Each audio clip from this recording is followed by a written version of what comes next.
a little bit bigger. 1, 2, 3. Guys, we need to blow the balloons, not deflate them. My name is Samantha Rodriguez, and I am 21 years old, and I am raising my 5 younger siblings. Happy birthday! Destiny was actually 1 year old when she lost my mother. I don't even think she was 1 yet. My name is Samantha Rodriguez, and I'm in 2nd grade. I have an idea that she doesn't remember my mother at all, which is very hard for us to accept because it just sucks that she doesn't remember her, especially how amazing my mother was and how much she loved us so much. I want Destiny to know that and to feel that love. It's hard. She was, I think, 4 years old when she lost my father. Although she doesn't remember him as much as we do, she did have a very close relationship with him. My mother, when I was 15, she was diagnosed with cervical cancer. She was sick for about 9 months. It got really bad towards the end. It got bad fast, and around 9 months after she was diagnosed, that's when she passed away from cervical cancer. She was like the rock in our family. Losing her, we lost a lot of that foundation. But my father, he stepped in a lot, and he did a very good job taking care of us in the time that he had, but he was also grieving. When I was 17, my father as well got diagnosed with cancer. He went quicker. As soon as he was diagnosed, I think it was like a month after he passed away. I've always had like a motherly instinct with them ever since my mother passed away. So I was already being like a mother to them even when my father was still around. When we lost our father, I just had to like play both roles and like step up even bigger. Just fold your clothes and put them away because we're gonna be busy all day today. We'll go to the park after this? If you guys want to, we can. I don't think it's too cold outside. I think we will survive a little bit of time. I think I was like 17, turning 18. I was out of school and I was actually having a conversation with the kids about school and how important it is for them and how I want to see them be so successful and do something with their lives. That's when I kind of realized, okay, like if you're telling them to do it, you need to do it.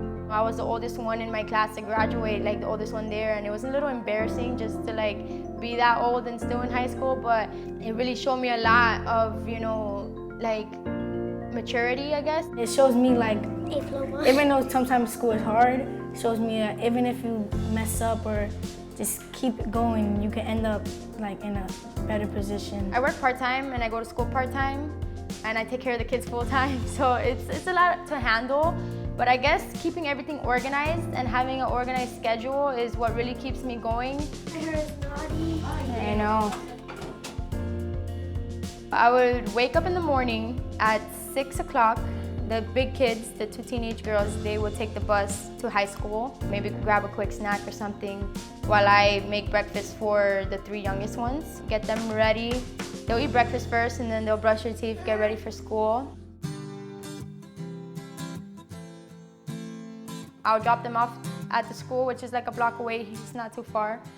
I'll come back here, do a couple chores around the house or errands that needs to be done. If I have to do groceries, homework myself, I try to do it while they're at school. And I also work 3 days a week in the morning time. I think it's best for me to work while they're at school. Can you guys make your bed before you play? Come on, let's make the bed before you play. Get off there with your shoes. That's not how you make your bed. You know, we've done this many times before. Put this on last. I have a very small, limited social life. It's kind of like something I choose as well. I could push in some time in the weekends if I want to for friends, but I'd much rather spend that time with the kids instead. I think that's more important for me to have that bond with them, especially while they're young. Being raised by my sister, I just feel really grateful because she's like giving up her life to take care of us. Our family dynamic, we really like to have fun, and we're very loving towards each other, and we're always there for each other. Ever since our parents passed away, all we have is each other, and we really like stick together and bond. Even though we'd love to have our parents here to raise us, it's really cool because there's a balance between sister and a parent figure. Yeah. All the time we could come to her and tell her stuff and she'd give us advice as a sister and as a parent. It is definitely a lot of pressure. To be honest, I'm not sure how I find the balance. I think I just know in my heart when it's time to be mom or when it's time to be sister. Michael, we call him Mikey. He struggles a lot being the only boy. I can imagine there's a lot of things that he's into that we're not into. I know he needs his own space to be a boy, and sometimes I try to do boy things with him. You know, it doesn't always work out that way. When I can't, my boyfriend would step in and take him to do boy things, and I really appreciate that a lot. This is my mom and dad.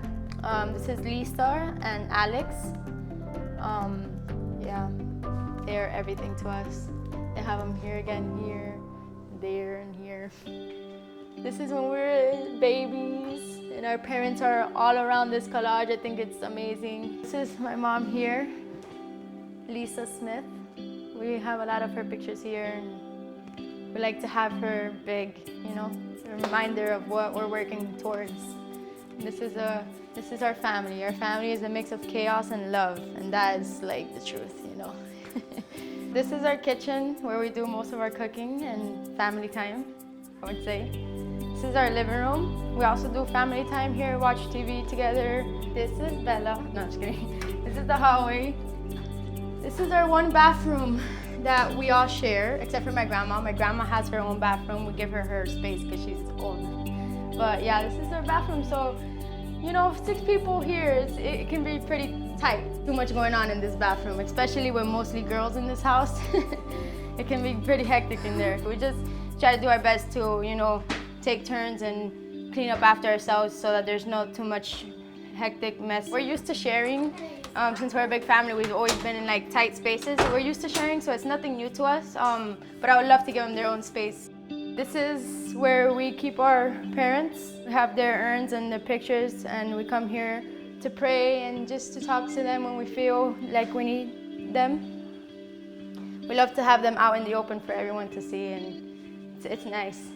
Losing my mother was very hard for us. She was everything to us. She was so strong. It's just like one of those people you never thought you would lose in your life. Losing my father 4 years after, it was like, wow, like I couldn't imagine like losing one parent, but losing both.